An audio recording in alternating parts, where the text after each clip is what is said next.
Dhe e përfaqësoj këtë shoqat, kam dhe zonjat e tjera, nënat e tjera këtu. Përfaqësoj nënat, baballarët, motrat, vëllezrit, familjarët e të gjithë personave me aftësi kufizuar. Por gjithashtu kam me vete dhe djalin. Sotirin i cili përfaqëson gjithë të rinjt dhe të rejat me aftësi të kufizuara. Faleminderit. Sot jemi mbledhur këtu jo për lëmosh as për mëshirë. Për dinjitet, për të drejtat e fëmijëve tanë, sepse shohim që ndër vite kemi folur, nuk e kemi ulur kokën, por nuk është dëgjuar. Nuk na janë vënë re.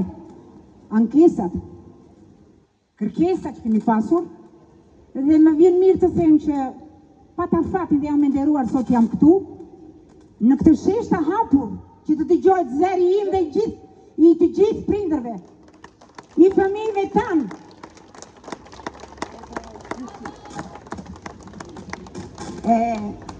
Ndër vite nuk kemi parë mbështetje. Pra mbështetja mund të themi që është e pa realizuar për këtë të rinj. Nuk ka mbështetje as sektori i mjekësisë. Mund të them që janë të pa llogaritshme. Pra kur duan të shpihen fëmijët tanë në qendrat e shërbimit për spitale, askush nuk na i pranon, sigurisht. Duhen trajnime të veçanta për të gjithë specialistët, për doktorët, për infermierët. As terapit mund të jenë të pakta, por mund të them që janë dhe të pamjaftueshme.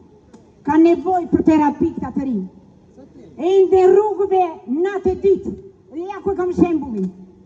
Ky fëmijë endet. Çfarë të kështet për këtë fëmijë dhe për qindra fëmijë dhe mira të tjerë?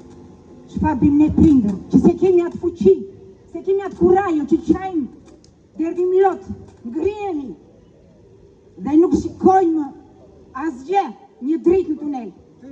Pikërisht.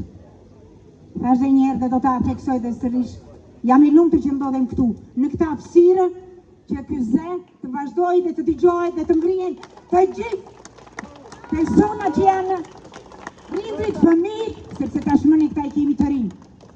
Dhe ajo që mua dhe shumë familjarëve të tjerë është që na shqetëson. Kur të mbyllim në sytë, si do bëhet jeta e këtyre të rinjve? Ku do shkojnë këta të rinj?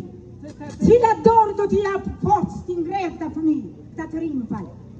Sepse për fëmijët e vegjël janë bërë mjaft gjëra të mira, por fazën më të vështirë dhe më të rëndësishme dhe më të veshme në jetën e çdo prindi e kanë këta të rinj, që shikojnë të nënleftësuar, të neglizhuar, me premtime të pambajtura të bosh. Deri kur do durojmë ne prindërit? Deri kur do të mbyllim së një ditë?